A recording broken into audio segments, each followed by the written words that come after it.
Alright, here is the second analysis on the Pahalgam terror attack of 22nd April. So here is the UN Security Council press statement on Pahalgam terror attack. While the United Nations Security Council has officially condemned the attack, like they usually do for incidents anywhere in the world, that's pretty standard. But what is interesting is that China, by backing Pakistan, has tried to soften the impact. Instead of strongly criticizing Pakistan, China made sure the UNSC's language was less harsh, almost watering it down to protect Pakistan. This is the most interesting part of this press statement. Read from here. Those responsible for these killings should be held accountable and urged all states, in accordance with their obligations under international law and relevant Security Council resolutions, to cooperate actively with all relevant authorities in this regard. Do you see this last part? Cooperate actively with all relevant authorities. They have used the term all the relevant authorities. Do you see the dilution, change in the statement? If the UNSC has mentioned cooperate with the government of India, that would have given India leverage over the investigation of the attack.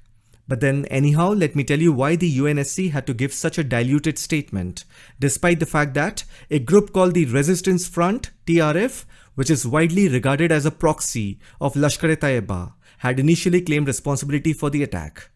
So if you look at it, TRF is basically a child of LAT. Now whether TRF claims responsibility or LAT does, for you and me using simple common sense, it's one and the same thing.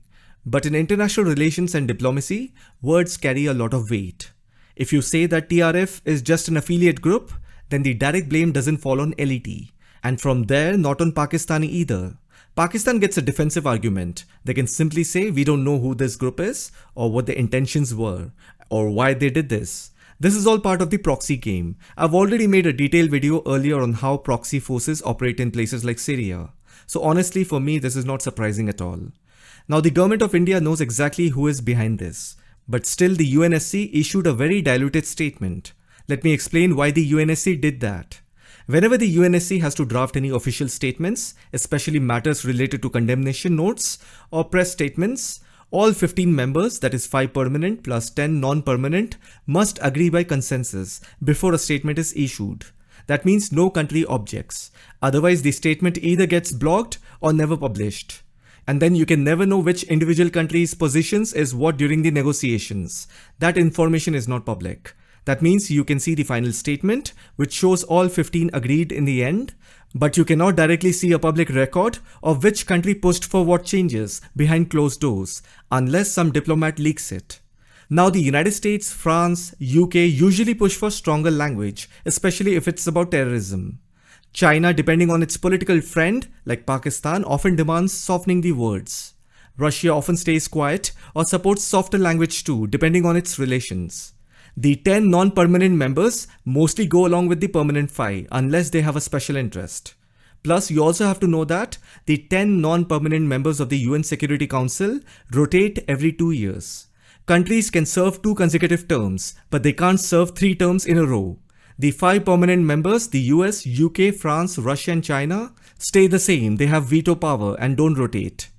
Pakistan was elected as a non-permanent member of the United States Security Council for the 2025-2026 term during election held on June 6, 2024 by the UN General Assembly in New York.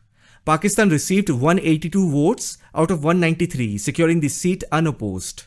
Now this time India is not there.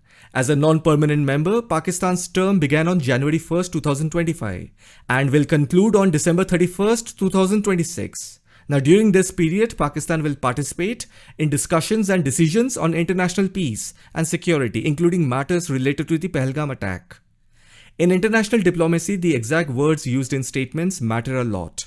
A strong, direct statement can put real pressure on a country, affecting its image globally, isolating it politically, and even justifying international actions or scrutiny. But when the language is softened, like avoiding direct blame, using vague terms, or calling for neutral investigations instead of direct cooperation, it protects the country involved. It signals that powerful players like China are standing behind them, and it reduces the diplomatic pressure they would otherwise face. Now in short, softening the language is a strategic move. It helps Pakistan avoid global embarrassment and keeps the door open for Pakistan's narrative, like demanding an independent probe or gain legitimacy. And as I said earlier, Any UNSC statement or press release must agree with consensus among all 15 countries before a statement is issued. That means even US, UK, France and Russia has agreed to let the UNSC statement be vague and diluted. Now the next thing you need to understand is that at the UN Security Council, getting a consensus is seen as more important than pushing a strong but divisive statement. If the United States, UK or France or Russia had forced harsher language directly blaming Pakistan, who is also now a new non-permanent member, China would have simply vetoed or blocked the statement altogether. Now that would have created a bigger diplomatic mess, weakened the United Nations authority, because think about it. Pakistan got 182 votes out of 193 to become a non-permanent member. And now after 4 months, who would have thought that they would do this? If the UNSC had known before, then they wouldn't have allowed Pakistan. So somewhere you need to understand that even United Nations has reservations as to what not to say. Now the next question is, now that Trump is the US president, why would the United States agree with the consensus? Now considering their ongoing tariff war with China, why would the United States allow China to soften their language? Or rather US could have acted on its own to confront Pakistan, since Trump is closer to Modi more than Pakistan Prime Minister or Xi Jinping. Now the answer to that is, from the United States point of view, it is sometimes better to get a weaker statement agreed by everyone than to have no statement at all. It keeps diplomatic pressure alive in a subtle way without breaking the UNSC's unity, which still helps India in the bigger picture. Plus, Trump has shown support to India and he is confident India will handle the matter on its own. Even Russia supports India because India never voted against Russia on Ukraine matter. Plus, Putin has asked Russian citizens to avoid traveling to Pakistan. Now that leaves China, the only one who has played an active role in diluting the statement and saved Pakistan from direct confrontation. Because China is involved in this. I have said this in my previous video. But here we also have to agree that the United States did not act strong. They compromised on the UNSC's language to make sure it passed without China blocking it. China worked behind the scenes to soften the wording of the UNSC statement, mainly to shield Pakistan from direct criticism. While Trump's personal friendship with Modi is well known, but then official US diplomacy at the United Nations plays a longer strategic game. It is not always driven by personal relationships. At the same time, the weight of the UNSC statement is largely symbolic. It does not change ground realities. For India, the real response will come at a time and place of its choosing, not through words or minor actions. That's why the Indian government is not taking any hasty decisions and taking its own time. Another thing you must have noticed is, we all saw a series of urgent statements from Pakistan's leadership, first from the Defense Minister and then from Foreign Minister Bilawal Bhutto, warning that India's retaliation could be seen as an act of war.